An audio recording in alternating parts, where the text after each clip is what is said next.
So thank you for being here. Thank you for being here online as well. I'm Andrew Clark, and I am Director of the Institute for Municipal and Regional Policy at UConn. And we thank the Tau Youth Justice Institute here at UNH for helping support this and other events that we've done together. We're really appreciative of being here. Today we're going to be talking about a conversation. It's really going to be a conversation. There's some people in the room, and we're going to ask folks on the webinar to join us as well through the Q&A and the chat on the criminal legal system and human rights implications therein. So this is part of what we call the International Justice Exchange. I'll give you a little bit of background about that, and you can actually find out about it too on the website for the exchange. It's internationaljusticeexchange.org.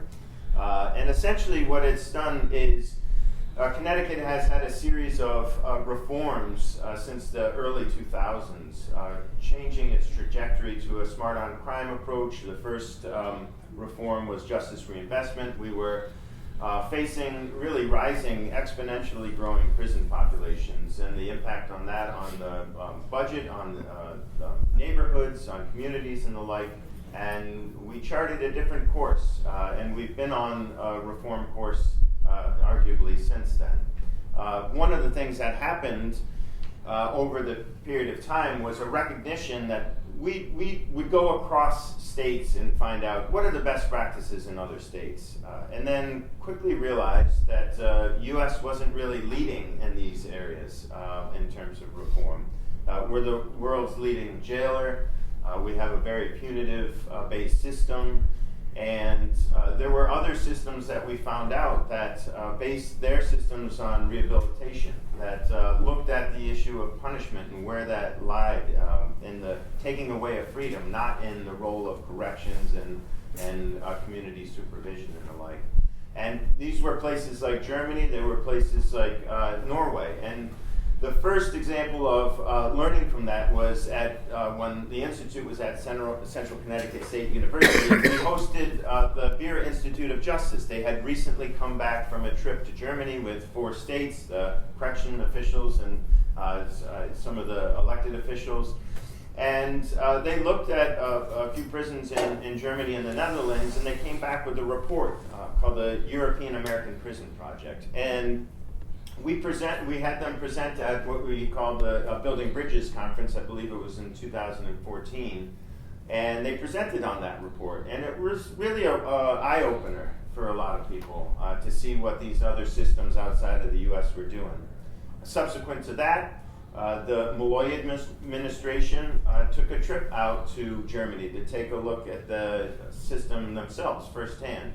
One of the people out there was our panelist, Mike Lawlor, then the Undersecretary of Criminal Justice within the Office of Policy and Management.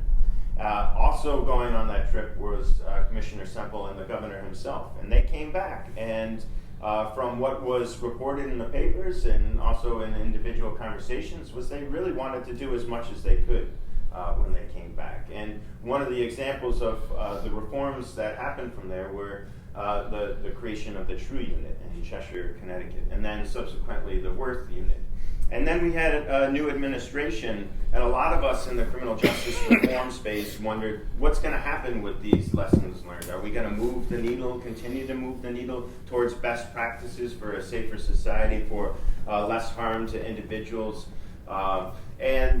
So we re-sparked that conversation. And then COVID happened, and we were all set back a little bit. But it also opened us up to the world of Zoom, which we're doing now, and the possibility of talking to these experts, these folks across the sea, really easily. And we found that they were really receptive to talk to us. One of the reasons is because a lot of these countries, a lot of the world still sees the U.S. as a beacon on the hill. They see them leading in science, in arts, and entertainment, in a lot of different areas, and they wonder, why do you have a correction system like you have? Why do you incarcerate? Why do you punish so much?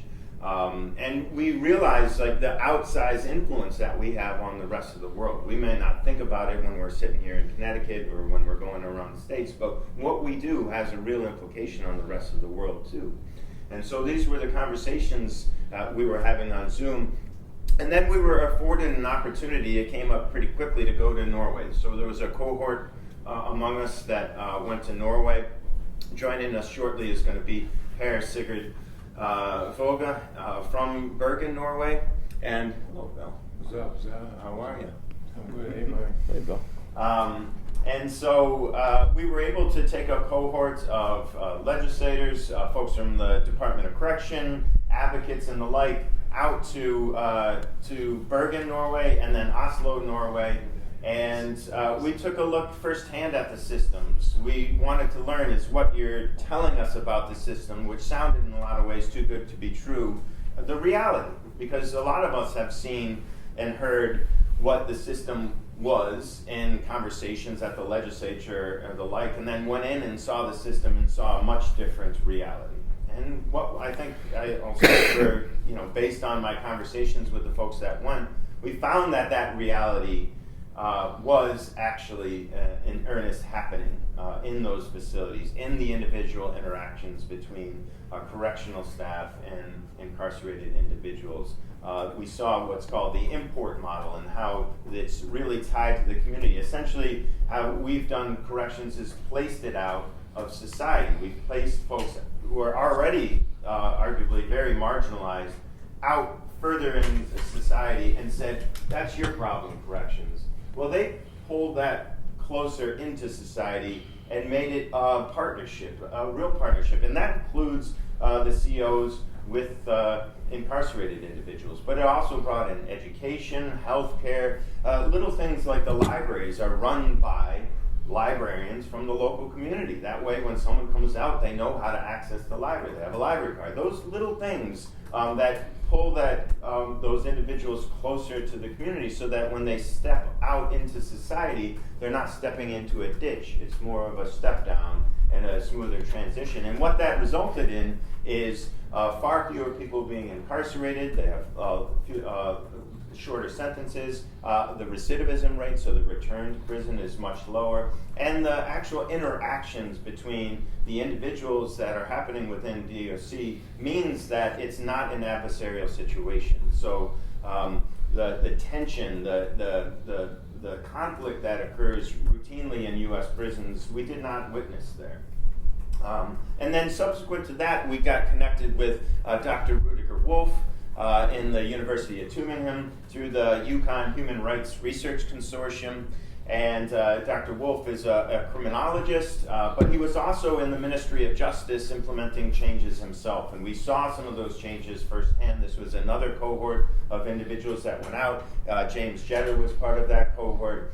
And we were able to go to some of the youth facilities. We were able to see their probation service, how they trained officers. We saw that they trained officers there for 2 years in the academy, and then a year with mentorship before you become a fully licensed officer. That does not happen in the U.S. That does not happen in Connecticut. And so what are the possibilities of us bringing things like that back here? And so that's what we've been exploring. And in this phase, this is more of an educational opportunity. What we want to do is be able to share what we've learned. And so that's what we're doing with Per Vage being in town and also with Rudiger being available. This is a little bit later for him there. I think he's 6 hours ahead of us, so we thank him for participating. But the fundamental part of this conversation that we'd like to bring to the table here is, how is it that they changed? Why is it that they changed? Because we found, coming from America, you may see, like, you see the reports, Scandinavia is the happiest countries in the world, right? And then you think, okay, if they're the happiest countries in the world, then they've always been treating people that way. Well, it turns out they had a very punitive system in the early 90s. And it was only because of the International and the European Court of Human Rights that they changed that system. They essentially, in the way that they, and I'm not going to steal too much thunder here, but we found out that the dedication to human rights in their systems, in their adherence to the international standards, was what drove those changes. So that's what we're looking to talk to today. What are the implications here for the U.S.? What are the implementations in Connecticut? Can a state do something like that on its own? And so I'd like to start the conversation now, if I could, with Dr. Wolf, maybe with a little bit of a history in terms of a perspective of the system in Germany, and how was it that human rights came about in terms of how you saw the prison system and how the interactions between individuals evolved. First of all, best greetings from me here in merry old Germany to the new world, and special greetings to the persons I know from your study trip in June here. I would like to be present where you are, but that's not possible, and so I speak from here, my home. The first thing is we can learn from another, as Andrew said. We can look in the books, and we can learn the norms which are your norms and our norms, but I think it's better to learn from another in presence, so that we should visit and we should speak together and see the persons who are responsible for the criminal justice system and the correctional areas and so on. And I remember very good your study trip, and I think you got a little bit more knowledge about Germany, our system, and not only from our criminal justice system, but also from Germany and from Baden-Württemberg, as Germany and Baden-Württemberg that are not only ports and prisons. We have much more to show you: our landscape, our hospitality, our culture, and something else. But that was the first I would like to express, and afterwards we can go into details. Great, thank you.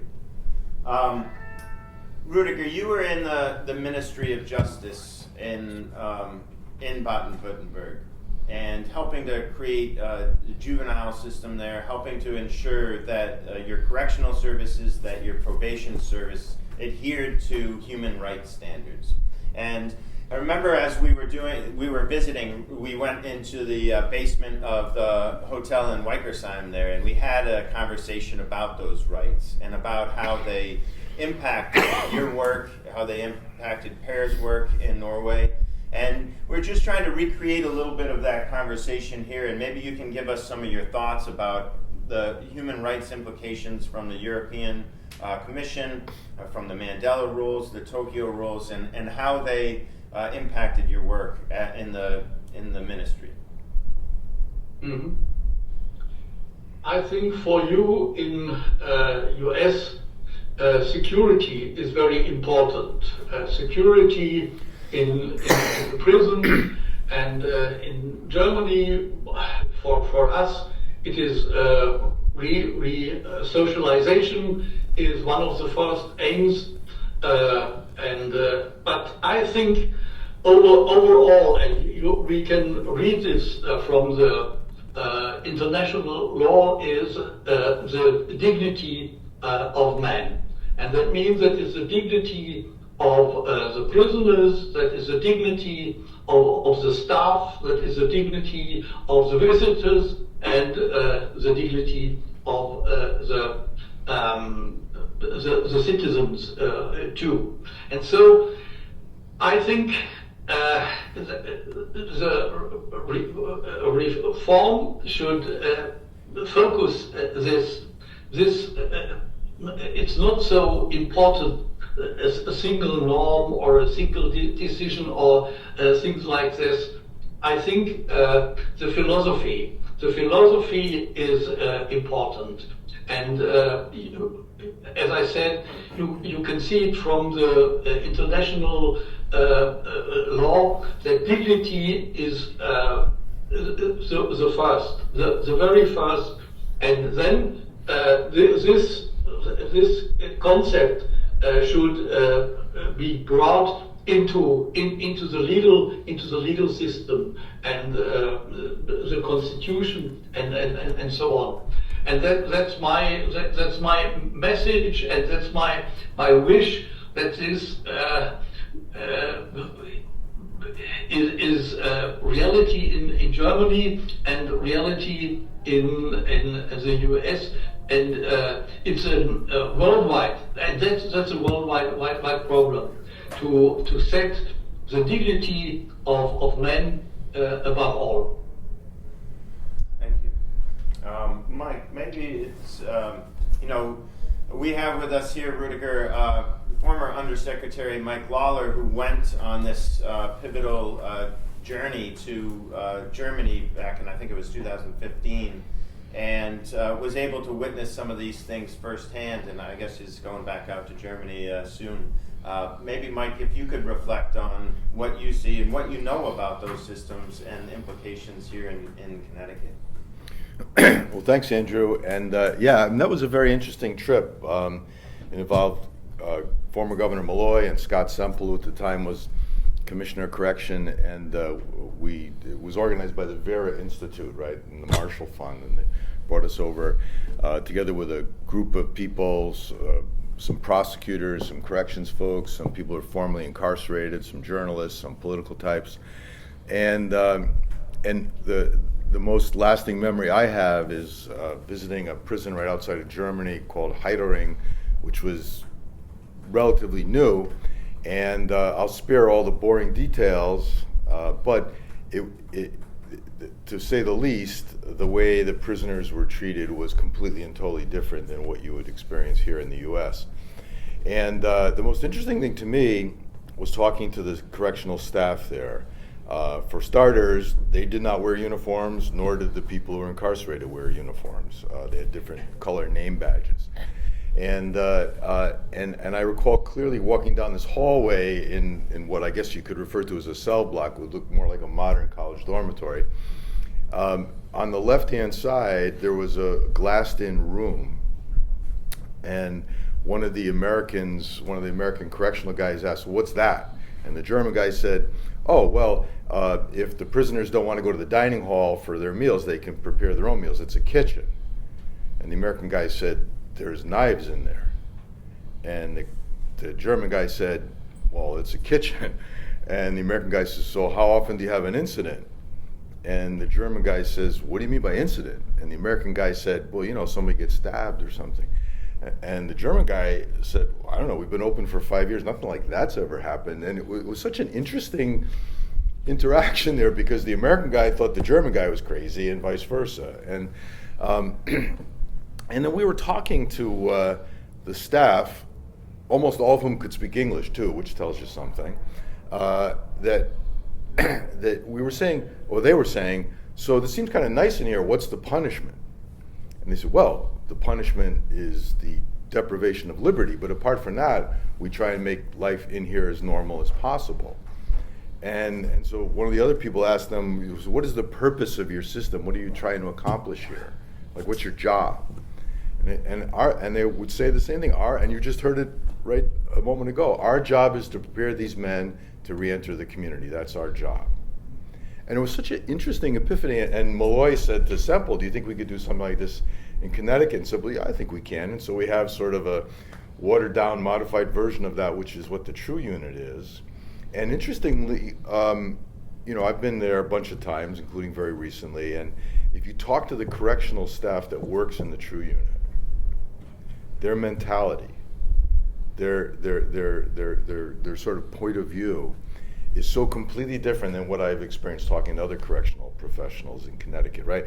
One of them said to me once, before I was working in this unit, I was, always on guard every minute I was in the facility. And when I left at the end of the day, I didn't really feel like I had accomplished anything. But now I feel very comfortable at work, and when I leave at the end of the day, I feel like I've actually accomplished something.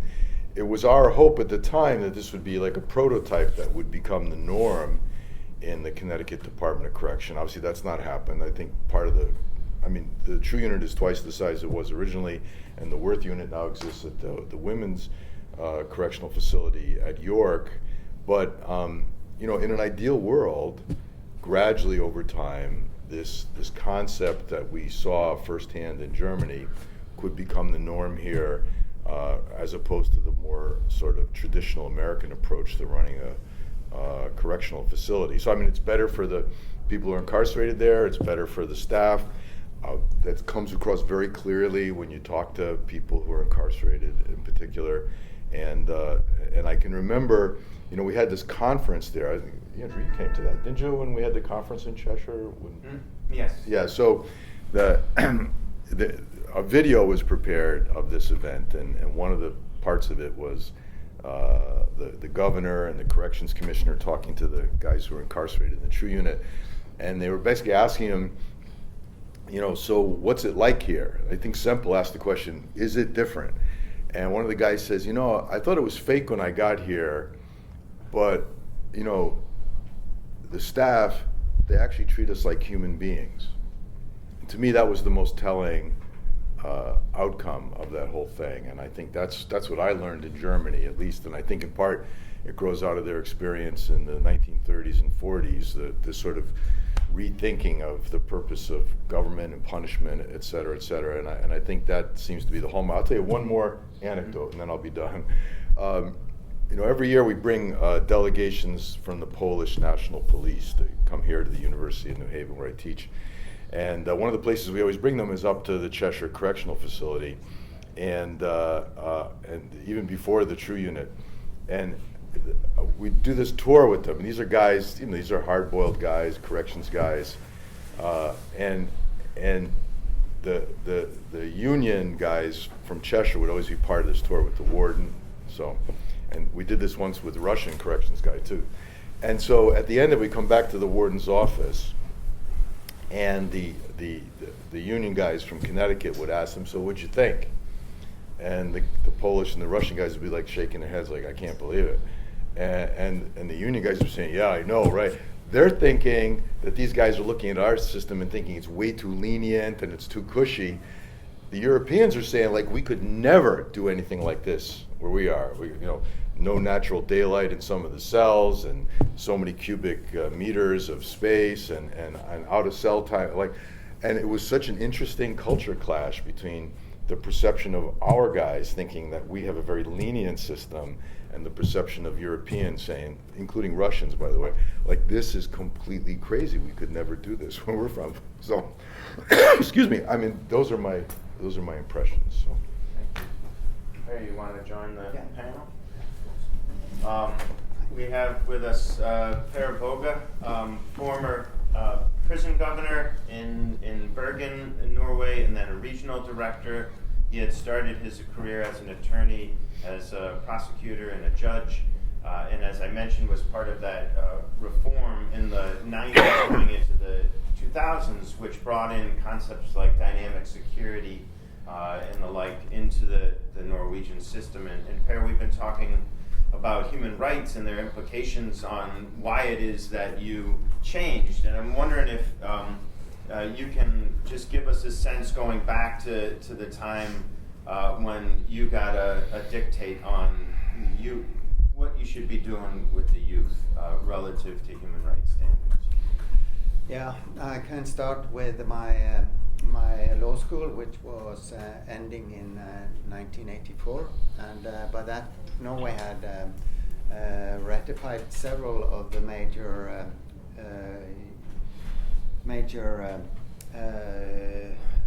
international conventions, but we did not pay a lot of attention to this when I was a student. They do now. They have a large amount of the studies based on or aimed towards the human rights, because the human rights have been more and more important in our legislation. And in 1999 we actually got an act for human rights, which also decided or declared that all the 7 conventions that we had ratified were higher in grade than any Norwegian acts ratified by our parliament. So among those conventions, we had the Convention for Right of the Child, and in 2004, 2005, and actually as a connection of this law from 1999, the child's position in all kinds of public affairs was of great interest to the public and the legislators. So therefore, there were white papers written about the child's position in the Norwegian society. Of course, their positions also in the criminal sector and also in my sector in the correctional service was of interest. And then there was a new Ministry of Justice in 2005 approximately, who said that children should never be incarcerated. He just said it like that. I was kind of shocked because I had my experience from the police and prosecution and also from the prison since 1984 all together in the judicial sector, and I said to him directly, I remember it myself, that I'm sorry, Mr. Minister, I don't think that's possible, because some of the kids are of a kind of activity that we should take care of them also in a prison. Though not so long, though not under those conditions, but that we have to take care of them. And he said immediately, well, then they should be incarcerated in places that does not look like prisons, but more like homes. So that was the reflection of his. And then shortly after that, the commissioner of the correctional service, my chief, ordered us in the regions to come up with suggestions how to take care of children in the prison system. We then had to base everything on the minister's approach to say what could a prison look like if it should more look like a home and not a prison. And then we had to think about what does a prison actually look like and how does a home as a prison look like. And we went to all kinds of specialists in buildings, in architecture, also the child care units in other countries. We went to London to see some of the closed facilities they had there, but it was not it was in charge of the child care agency and not the prison system. And based on them, we created, together with architects, a very unique facility based on the convention, based on the minister's recommendations, and we only made 4 places. We doubled the staff, so we have 4 kids and we have 25 staff. We have, in addition to that, completely different competence of the prison staff, which is half of them prison officers, half of them are child care specialists from social colleges. We developed a completely new way of cooperation with other agencies. Like we had never had a formal connection with the child care agency and the prisons earlier, just occasionally and in individual cases. Now we went to the child care agency and asked them, could you be our support to create this new unit? And could you also come every day with your own counselor to work in this prison for children? together with us. And they said, yes, we will do it. So did nurses, so did teachers, so did the other people needed, whether it was permanently or just occasionally. We also developed a new way of communication with the inmate, I could say, where there in the convention is said that in all difficult and important situation, the child should be listened to. So every time we moved the child from one place to another or had some suggestions done concerning him or her, we had to speak to them, ask them what's your opinion, and make the registration of that kind of cooperation. We also had the return to the communities. Since we were the first unit in Norway, we had the four worst in our country from all over the country, and we had to make individual communication with the communities and municipalities wherever it was. And every time we had to start with the convention, we had to start with the new strategy, new policy. And also the legislators in the parliament, based on input from the Ministry of Justice, they made new regulations. First of all, the prosecutors and the police, they had to make much faster time for the investigation done before the person was brought to the court. The other one was that we developed a new kind of punishment for youth, which not should go to the prison, but they were given some kind of restorative justice mediation done by the community themselves, where they created specially made groups who could facilitate this situation with the child. We had judges given even more opportunities to give milder punishment and shorter sentences.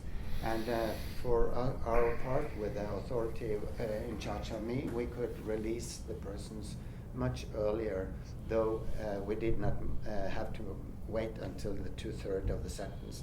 We could do it like after 1 month, if that was if the communities managed to establish safe surroundings for these children.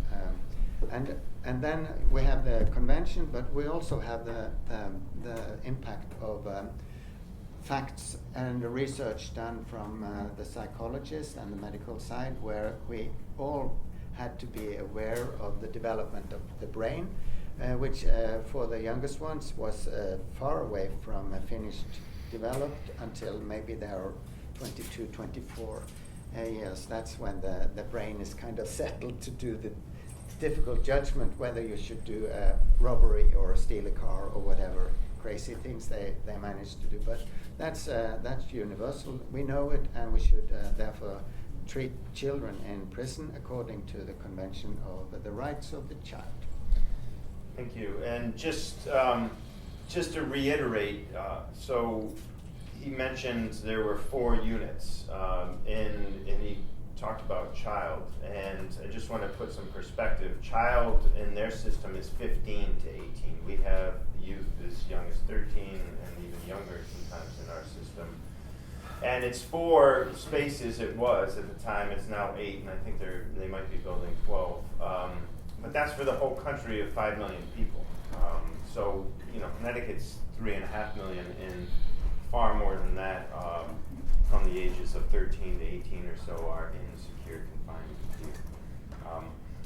We wanted to bring James out with us to Norway on the first trip, but we weren't able to make that happen. But he was able to join us in Germany, and I, for one, and I think everybody else, was very thankful to have him on the trip.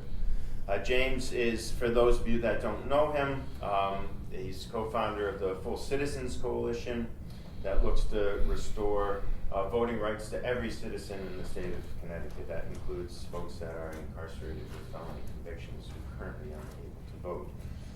As well as he works at Yale I think it's civic allyship in Dwight Hall with the Yale Prison Education Initiative. And just in my experiences, both on the trip, but just knowing him for a while now, one of the smartest guys in the room, in any room he goes into, and always challenging. I think I don't want to put words in his mouth, but based out of experience of the American system and understanding both within prison, but also in communities and the like, we have a long way to go if we're going to aspire to certain standards. But I'd love to have James reflect on your experience, on what you thought about maybe the rights components of things relative to that.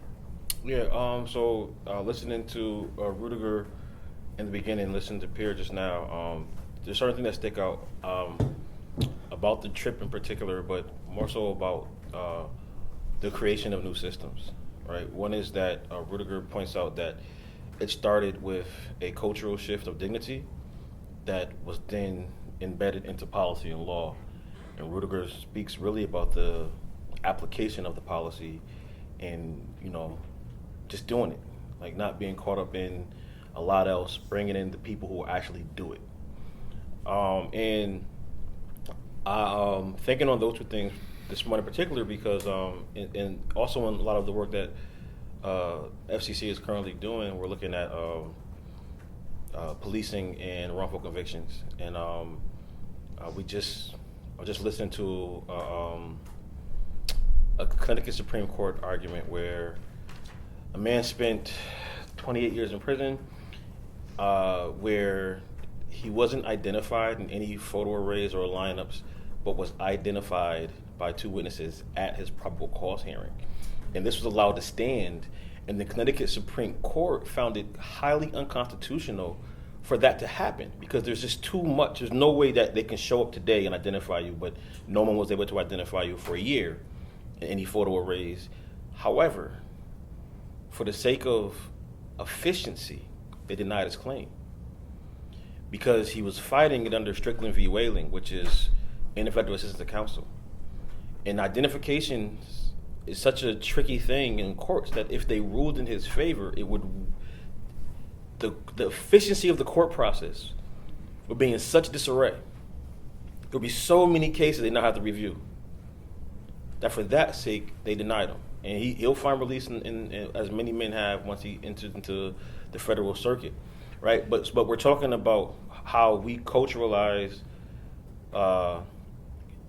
highly unconstitutional practices into our legal system when we don't start with justice nor dignity, and our first interest is state interest and not the interest of the public good. This is highly just state interest, right? And in that, that mind state,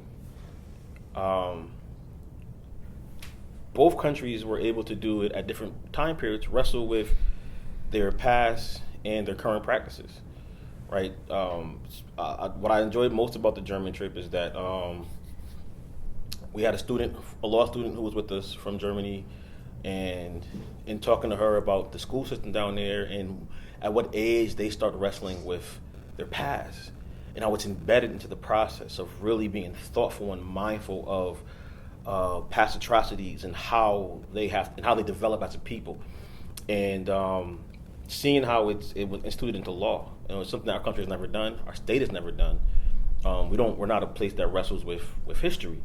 And then in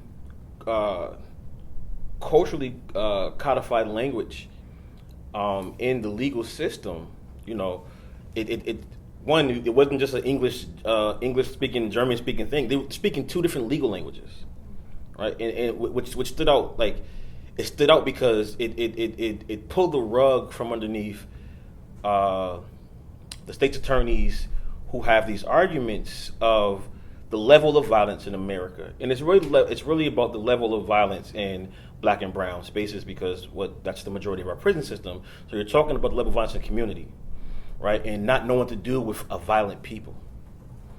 And so part of the argument was always, well, we have a gun issue in this country.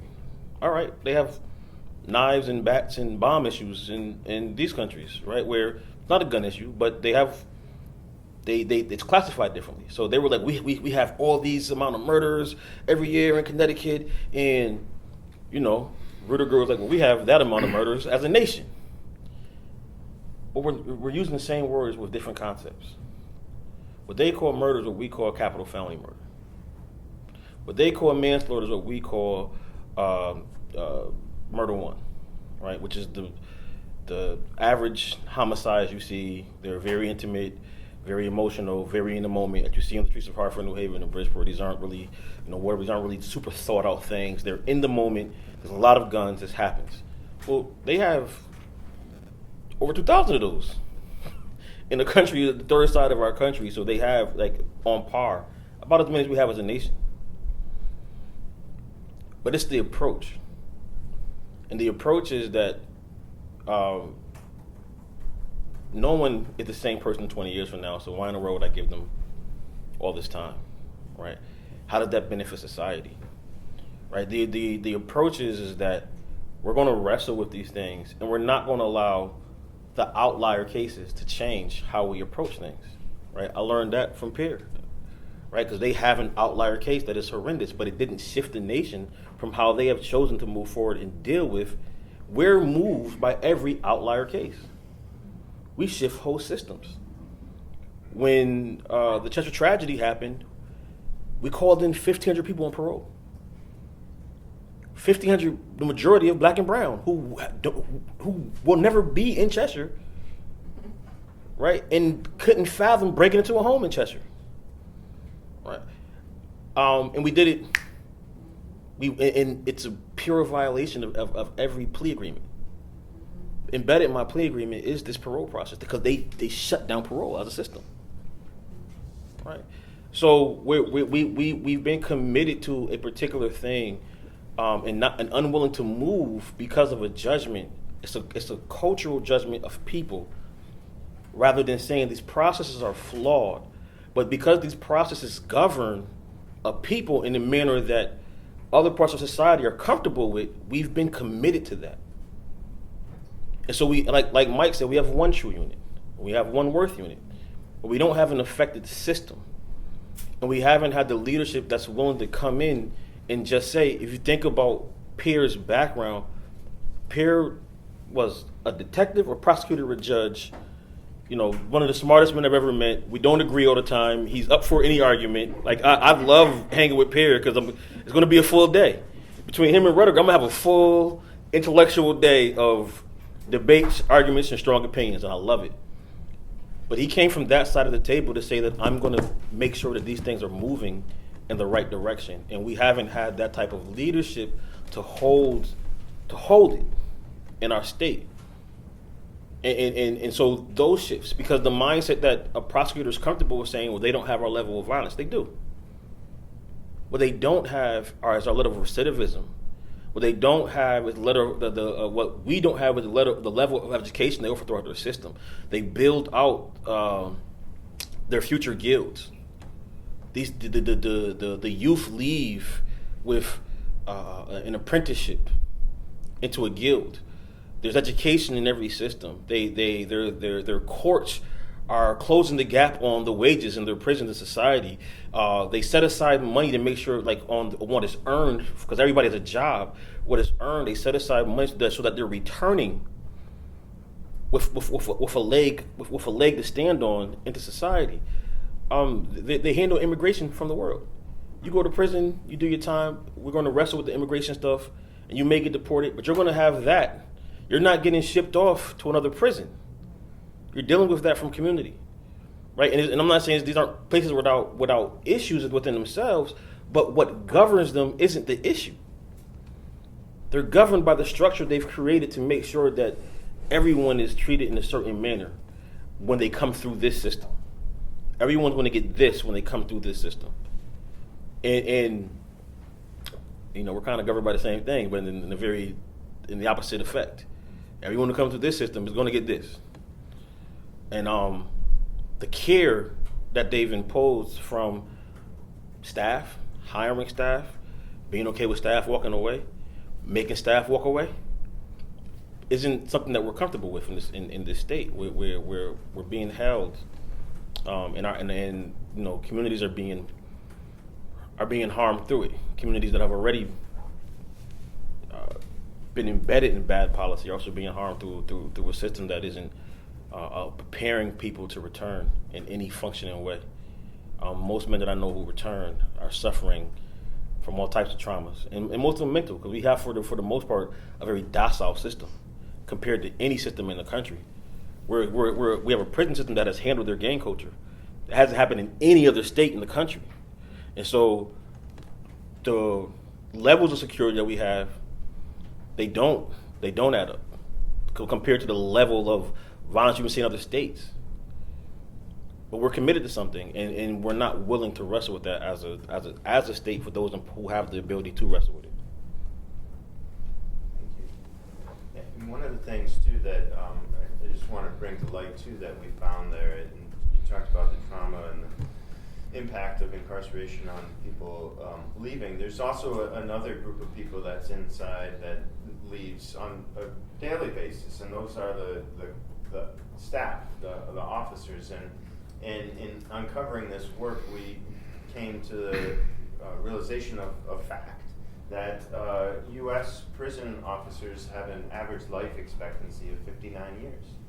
There's a lot more stress, there's a lot more toxic stress, anxiety, domestic violence, substance use, and all of that. So it's not as though, in these systems of an adversarial nature, it's really benefiting anyone. It's not benefiting society, it's not benefiting the people that are incarcerated, certainly not their families and communities, and it's not benefiting the staff either. So I guess that goes to that question, if we know all of that, then what will it take us to change? And I don't know, we've kind of set the table here, so I also want to invite others into the conversation. I see there's a Q&A, but I don't know if anybody, Mike or Perry, you want to reflect on what James recently said. Well, I don't disagree, but I do want to comment on something you just said, Andrew, which is about staff. It's an interesting phenomenon, just starting to get our arms around it nationwide, that almost every correctional system in the country is understaffed, and almost every correctional system in the country cannot keep staff they've already got. And this is a huge crisis, right? And I mean, it bodes also badly for the people who are incarcerated, because if you're understaffed, it's going to be more in cell time and fewer other options within the facility. And I think a lot of it has to do with just the atmosphere of being in a correctional facility. It's one thing to be incarcerated there, it's another thing to be employed there, and it's not healthy for anybody. And I think this is on a downward spiral. In part, I don't know if you noticed this is anecdotal, but it's very real. If you read the national media, you can see how many escapes are taking place around the country. Because they're understaffed, and this is leading, there's just gaps in the management of this whole thing, and so there's a lot of bad manifestations of this issue, all coming back to what is it like to be in a correctional facility, whether as a prisoner or as a staff member, and it doesn't do any good for anybody. It seems like very counterproductive, right? You're getting the opposite of the intended result based on the way things are organized. Now, what's going to take to change that, I couldn't quite tell you. I'm guessing it's going to be incremental, but it's a challenge for all of us, And I think at least we've got models of how others do it that get better outcomes, the European model in particular. And then here we have a small prototype, which is the True Unit. And I think in general, it works better for everybody, both people who are incarcerated and the staff. And overcoming this culture that is very real, less so in Connecticut, by the way, than you'd experience in a lot of other states, it is a real challenge for all of us. And so I know a number of the people in the audience here are involved in public policy in our state. And I think this is our challenge. Rudiger, you had your hand up? Yes, it was very impressive what my fellow speakers said, especially what James said. And I want to repeat the one cornerstone for me of the problems you have is that you have too much prisoners. And we discussed it a lot, and I want to repeat it. In Germany, we have 70 prisoners on 100,000 inhabitants. And in Baden-Württemberg, my state, we have only 55 prisoners on 100,000. And you in Connecticut, perhaps 250 or 300 in this region, and that is the one part of the problem. That means you could convict too much people to prison. The time in prison is too long, and you give them less leave from prison.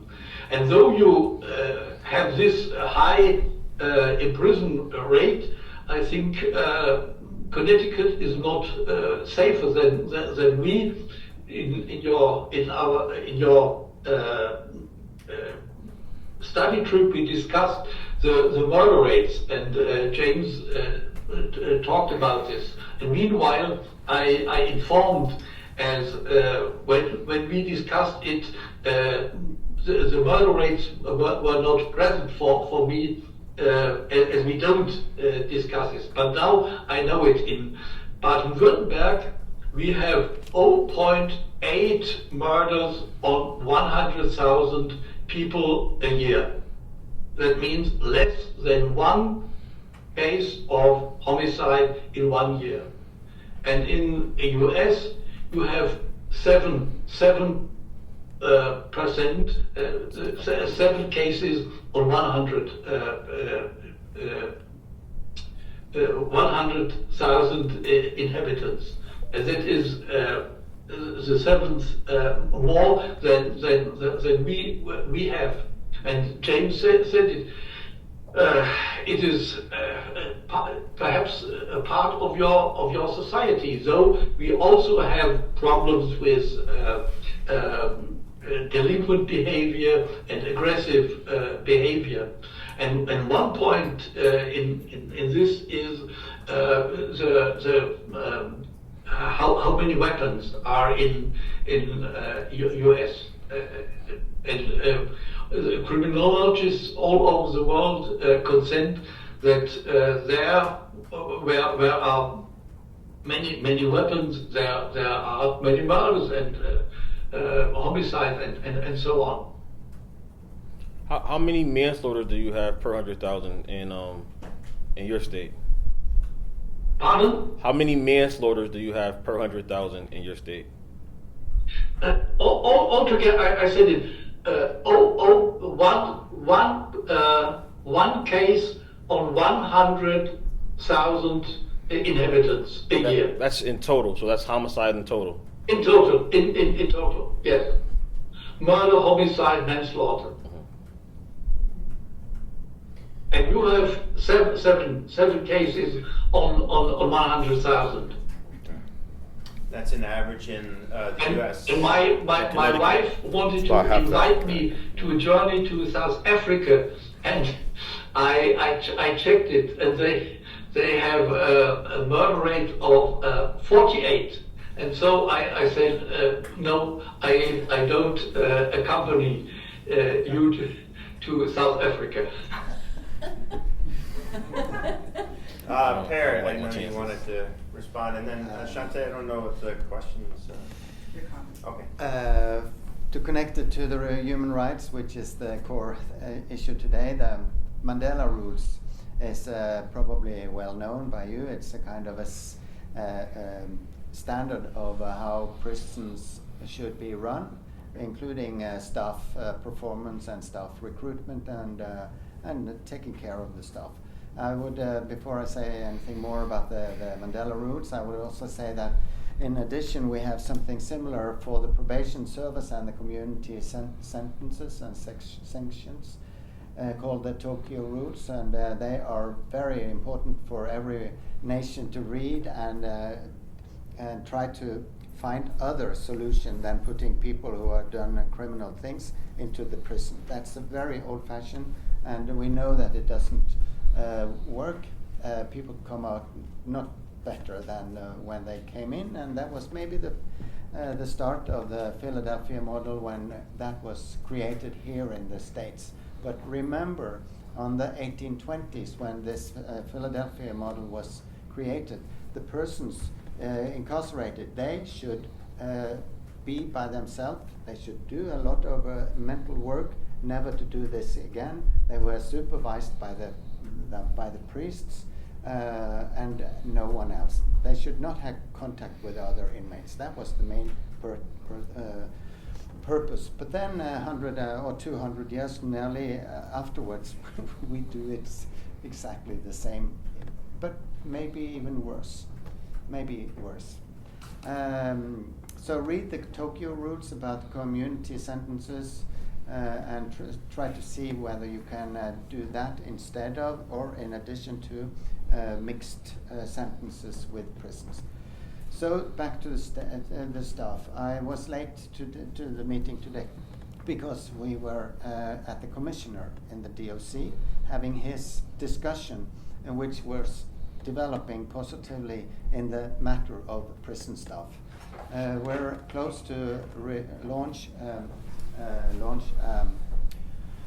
a new project which is administered by a Californian company called Amend, and that is based on a strong relationship and contract with Norwegian authorities, training staff to behave differently and trying to make another approach in their role as a prison officer also here. It has been successful in 5 states for the West, and it's now trying to be established here in this state. But just think about the expectations that the prison officer is given from most people around him. You're going to be fixing the health of a prisoner. You're going to fix the problems with his economy. You're going to fix why he cut the school early age. You're even going to fix why he's not capable of having ability to have close relations with other women, and you're going to create everything while he is incarcerated in very bad conditions, and you're going to do all this kind of counseling work. No wonder that the prison officers are full of stress, loaded with too much burdens to their role. So I said to the commissioner today, what we also did not further away than in the 90s in Norway, we have to define what is the corrections task and what is it not. Who is going to give the extra education to the almost all of the inmates in the prisons coming there without completed high school? Well, is it the prison officers? No, of course not. It's the teachers. It's the pedagogues. And the same with the health care, the same with all other specialists, whatever problem it should be. And those agencies will look at the correctional manager and say, no wonder we have too much to do already, so we can't take those. Those are too difficult patients, students, or whatever.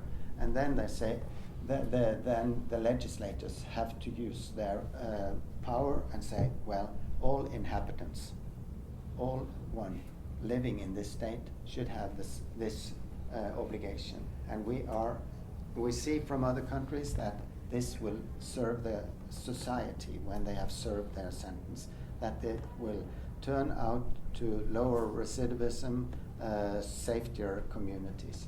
So you have to do another kind of investment by sharing the responsibility and the burdens.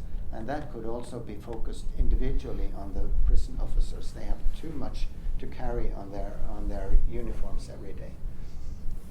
I saw there was Someone have a question? Shante, is there? There's two comments from Barbara Fair. Yeah. She says, not a question, a statement. Holding the dignity of all human beings first is completely absent in Connecticut corrections, likely an American social ill, which was a huge part of the institution of slavery and continues a norm in corrections. Sadly, state-sanctioned norm. So, and she stated, a huge mental health crisis in our communities created and exaggerated by the deploring conditions behind the walls. People inside these spaces become emotionally numb to sustain themselves. Much become numb through the drug use, which increases the addiction. The system hurts all of us. Incarcerated people and their families, whole communities, and many who are employed and forced to work in these toxic spaces. Employees can resign to escape the conditions, incarcerated people cannot.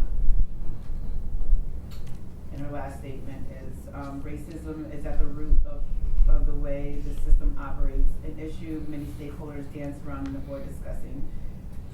CT is starkly segregated, and so many can turn a blind eye and a deaf ear to what is occurring behind the wall, held tightly close to the public scrutiny. Over 90% of these held in the most horrendous conditions are Black and brown residents. Those people held in those most isolating spaces will return to our communities, so none of us are safe as a result of this most punitive and racist correctional system. We have talked, researched, written books, and held countless discussions about the need to change, yet we don't. We don't have the leadership to move forward toward the real work of transitioning the system. How long did it take Norway and Germany to move from talks to action? Talk about that process. Anybody want to reflect? So Barb, just so folks know, went with us to Norway, and she is well known for one of the things that she does is she runs the solitary movement. That, and I'd like to get to this in a second, or maybe it's part of this conversation. That recently was a big push behind the creation of the Correctional Oversight Council and the new Correctional Ombuds office, and wondering if that's an agency for this type of change in putting in the human rights standards for the state of Connecticut. So I don't know if Rudiger or Per, you want to reflect on how quickly it took. I do hear Per echo Barb's statements a lot. There's a lot of people talking. Where are the people doing things? And it just begs the question: where's the urgency? And what would it take? One more? Okay. How do we hold Connecticut to the standards of human dignity for the incarcerated, recognizing that we do not follow the UN standards of human rights? Right, so part of that same, I don't know if anybody has any thoughts on that, Mike. Is that something that Connecticut could do? Could we adopt human rights standards and put it into our state statutes or maybe even the Constitution? Well, yeah, I mean, you can adopt it, but I mean, at the end of the day, making that reality is the challenge, right? I mean, the culture that surrounds the criminal justice system more generally here, and the prison system in particular, is very toxic. And so, although it is worth noting, Connecticut has made a lot more progress than most other states have in the last decade or so, but still we're very far from where I think we could be and where we should be. But there's an overlay of all this pessimism here. I just want to point out one thing that I think is actually good news, and maybe it indicates that 10, 15 years from now things will be a lot better than they have been in the past, and that is, first of all, there's half as many people locked up in our state today as was the case 15 years ago, so it's worth noting that. But among those people who are currently incarcerated, it's gotten much older. The people who are currently incarcerated are much older than they had been in the past. And so if you divide everybody who's locked up today into 3 age cohorts, under 30 years old, between the age of 30 and 40, and then over 40, it used to be that the under 30-year-olds were by far the biggest proportion. I'm talking about sentenced and unsentenced, by far the biggest proportion. Starting in 2008, that started to drop pretty rapidly. The between 30 and 40-year-olds has gone down, but not quite as much. But the over 40-year-olds, as a percentage of the correctional population, has gone up, and now that's the biggest. And the only age cohort that's actually gotten bigger, even though the overall population has gotten halved, are the over 60-year-olds. And I think this has a lot to do with the sentences that began being imposed in the 90s and early part of this century, where you weren't eligible for parole and there was no good time and all this other stuff. But what that tells me is, like sort of the farm system for the correctional population is drying up, right? And so probably in 10 years, there'll be necessarily, unless there's a big change in public policy here, a lot fewer people incarcerated, because there's just so few young people coming in the front door these days compared to what it was in the past. And I mean, that's a dramatic change. And the reason there's fewer young people coming in the front door, fewer young people are being arrested. And when I say young, I mean under 25. And so to me, like that's one sign that things are at least going to get better, but that still leaves behind the culture of our correctional system, which could be improved quite a bit. And of all the states in our country, we're probably best positioned to do that and hold ourselves out as a role model for other states, in just the same way as the True Unit itself is a prototype that we can point to now and say, hey, you've got a lot less recidivism there, you've got almost no inmate on inmate or inmate on staff assaults going on. I mean, there seems like it's a healthier place to work, it's a healthier place to be incarcerated if you have to be incarcerated. So I mean, it's there. Changing the culture, changing the perspective of the correctional folks that run the facilities is the big challenge. I'm not 100% confident that the current leadership there is really as wed to this as their predecessors were, but I'm encouraged by your comments. You just met with these guys, and it seems like they're open to some stuff. So, but I think shaming is always an effective public policy tool in my experience, but also showing them that there is a better way. It's not just some theoretical thing. It's real in Norway, it's real in Germany, it's real in the True Unit, and so I'm an eternal optimist and an incrementalist. So I think it'll get better, but it's going to need a lot of attention from folks like all of you. I just want to reflect on that, because one of the human rights standards, I believe it's the Mandela Rules, talks about incarceration should be used for the least amount of time possible. And one of the things that when we experienced in the U.S. seems to have these fits and spurts of wanting to do something about what James mentioned, what has happened in Germany, what's happened in Norway about this never again concept. We saw George Floyd and a lot of people saying we want to do something, and then it's kind of faded. What's happening with that? And yet, one of the things that came out of those 90s were those, as you mentioned, Mike, those exorbitant sentences.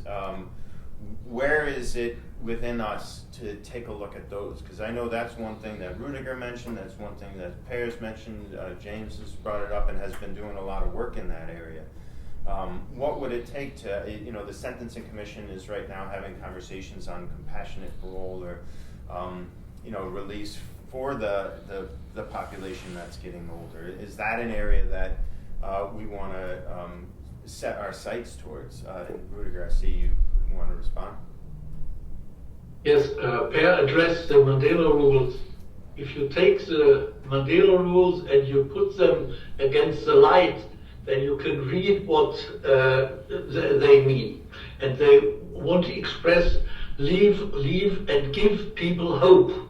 If the prisoners have hope to leave the prison, not in the next days, not in the next months, and perhaps not in the next year, but in the future, they need hope, and then you get another atmosphere, another climate in the prison.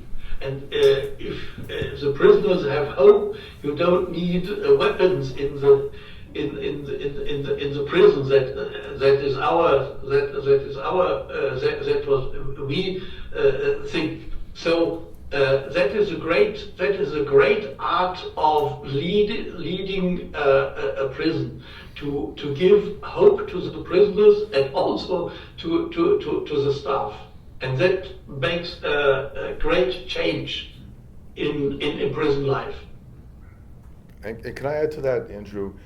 that is the whole point of the commutation process, which began to evolve here in Connecticut in a positive direction recently, and it's more or less been stopped for reasons which I don't want to really go into, but that's the whole point, right? I mean, this sense of having hope and giving an incentive to people who are incarcerated to sort of get on a track that will lead to a commutation of these extraordinarily long sentences. I'm sure in Norway or in Germany, these are unheard of, these 60, 70, 80-year sentences of kids who are 18 years old is crazy.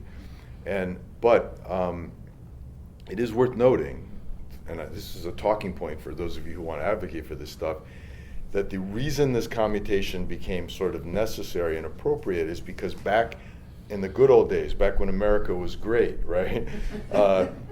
The people who got life sentences for murder, for example, were eligible for parole, and they also accrued good time. And so they would typically be released after 15 or 20 years. That was normal up until the late 1980s when all of that was abolished. And so the commutations were just a workaround to get back to where we used to be, which was if you've, been compliant as a prisoner, and you were, especially if you were very young, and especially if it wasn't sort of a sociopathic kind of, you're in a psycho killer, you're just a kid with a gun in a bad situation, and one thing led to another. It's not that it's okay, but in most of the rest of the world, you do like 10 or 15 years for that, and here people are doing, 90 years because they wouldn't take a plea bargain and went to trial and got jackpotted. But it's just. It seems normal here, right? But it's crazy when you put it in the context of what goes on elsewhere in the world. And I've had this conversation with prosecutors and judges, and it's like you're speaking Greek to them. I don't know why, but that's, I think, the benefit of going to see these other places and learning how other people deal with the same kinds of problems.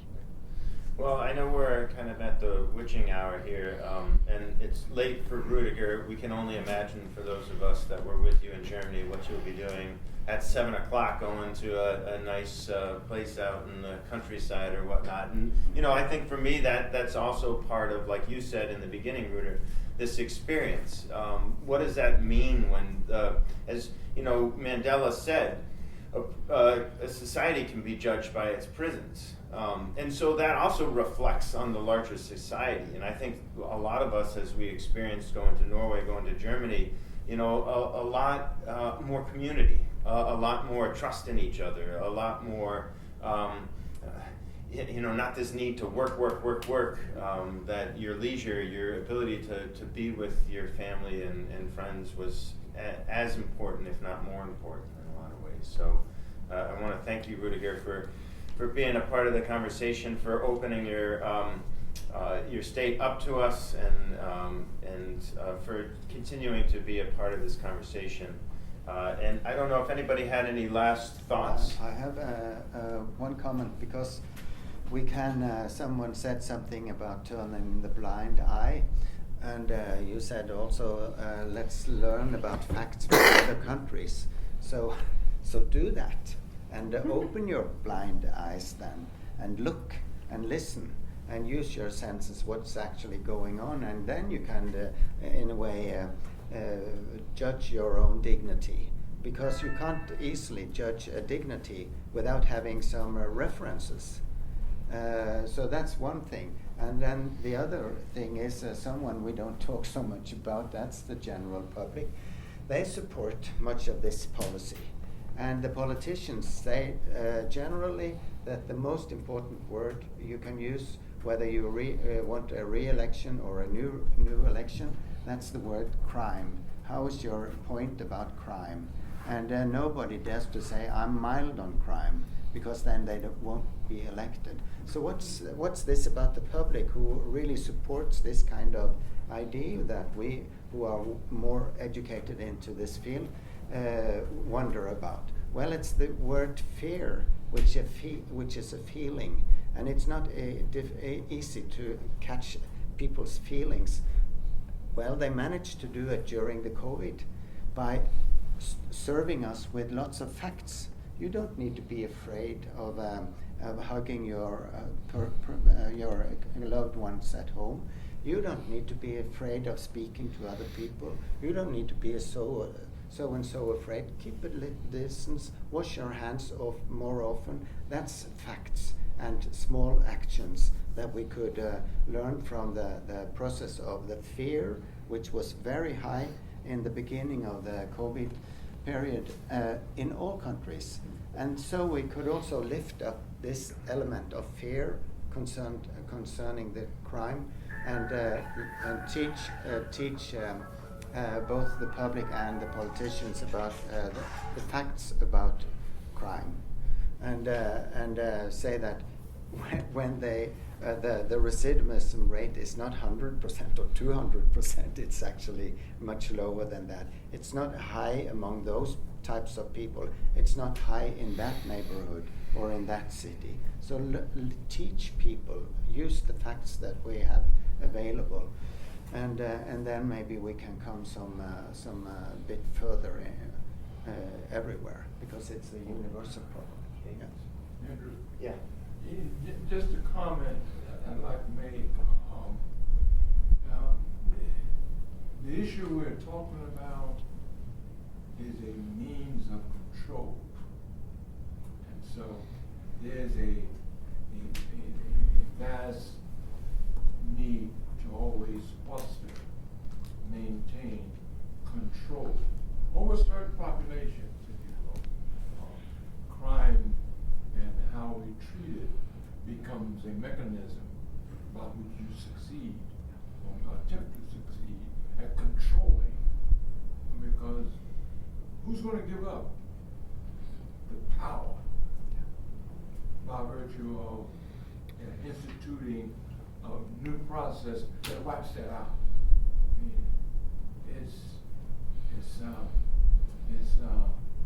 gee, I just hate to think, tongue in cheek, how we'd act then, if that was the case. Yes.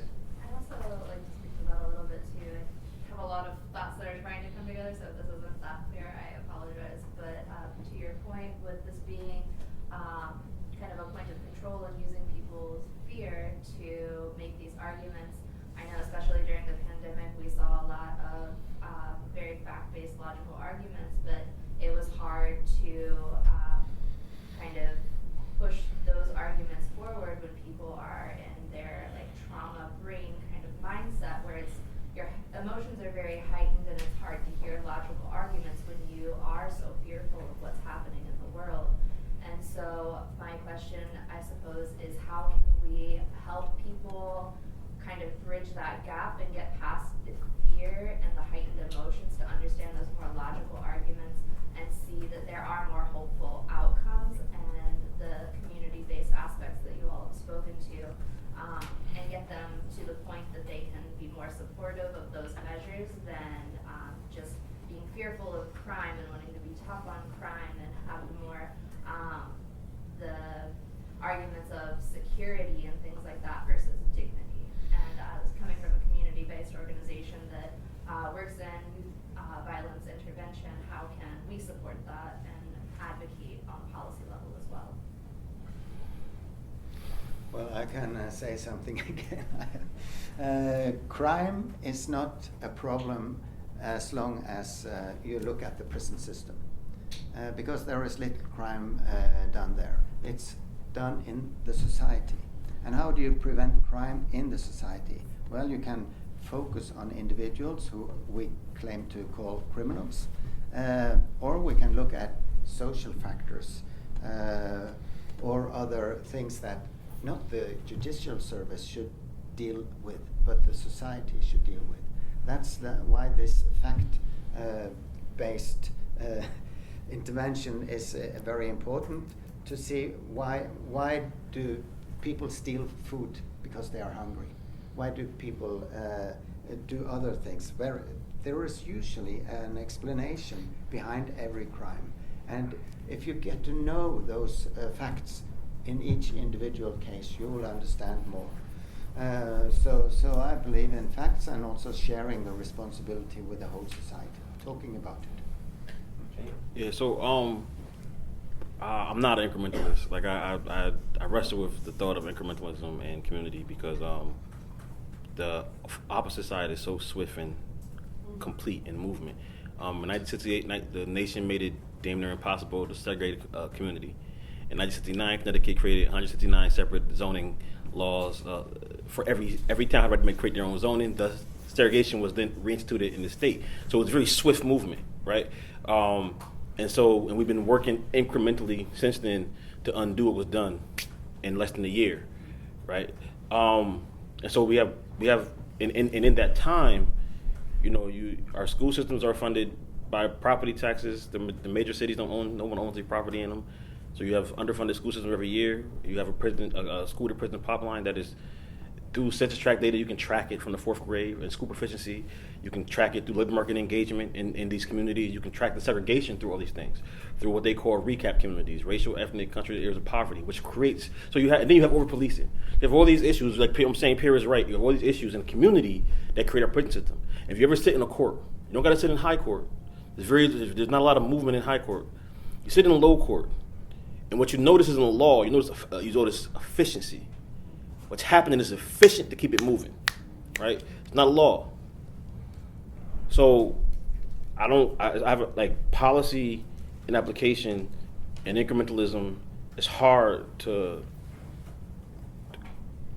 like. You don't have the room for delayed gratification when there's present degradation, right? Those things don't coincide.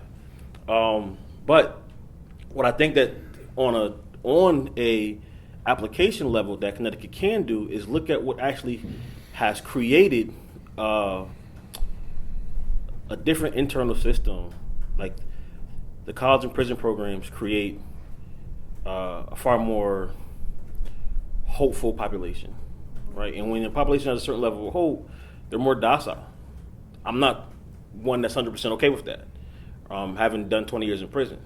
I know that the prison takes, and so if you feel like you have something to lose, then they can just keep taking, right? As long as they have that thing. But I understand the beauty of the education also. I was in a program, helped structure a current program that's out here and at Yale.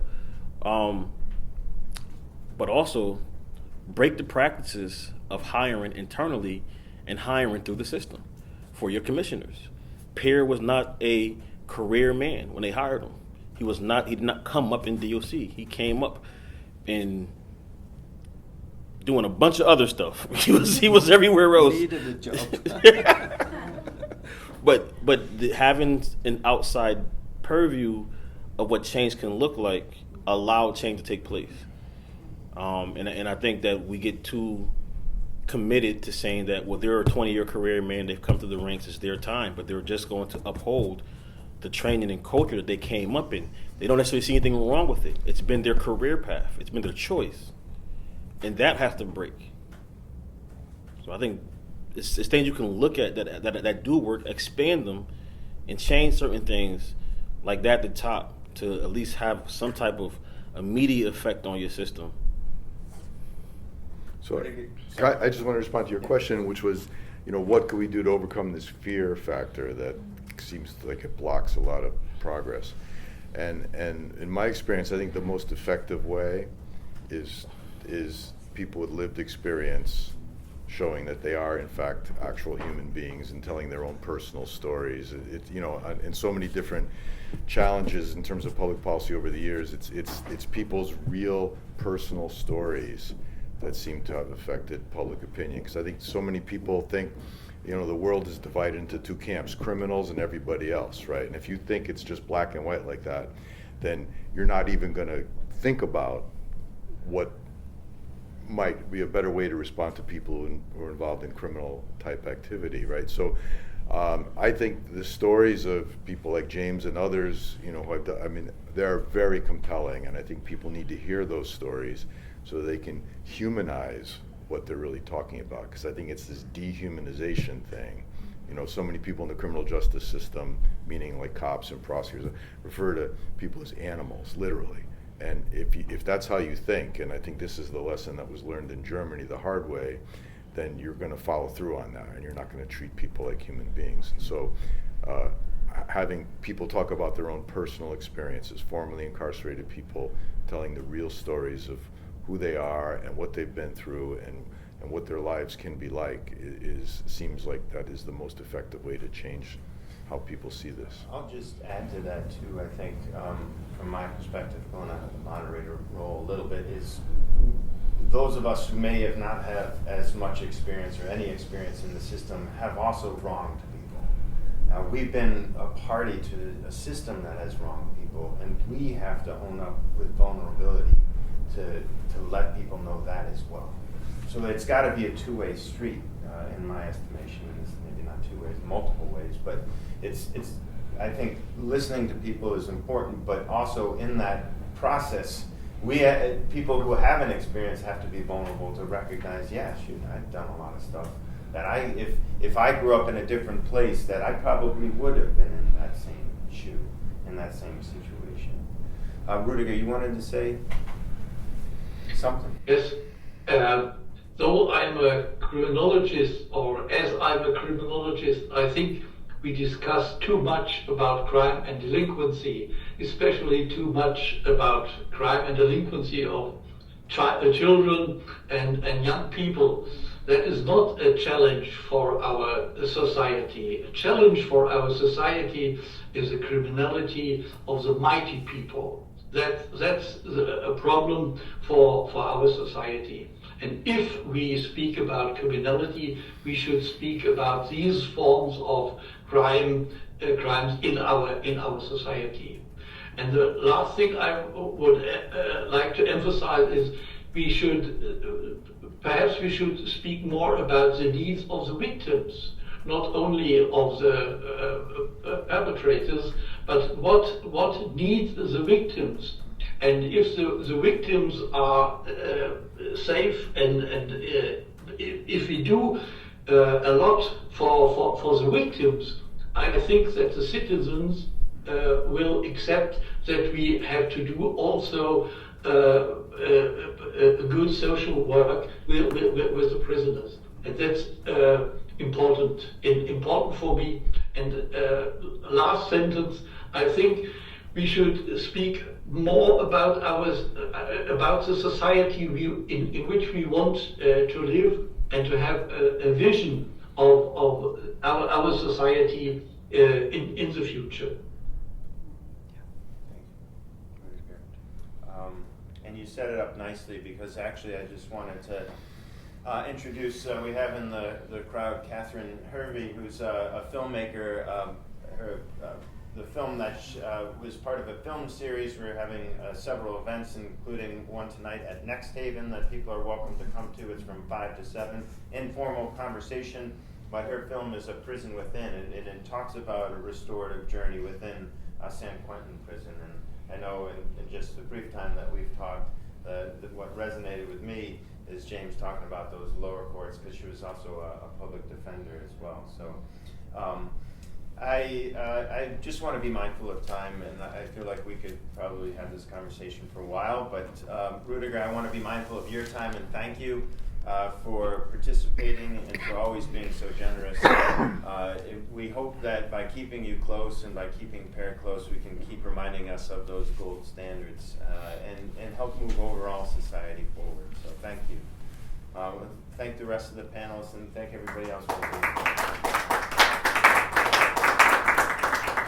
Thank you. Bye-bye. Good seeing you again, Dan.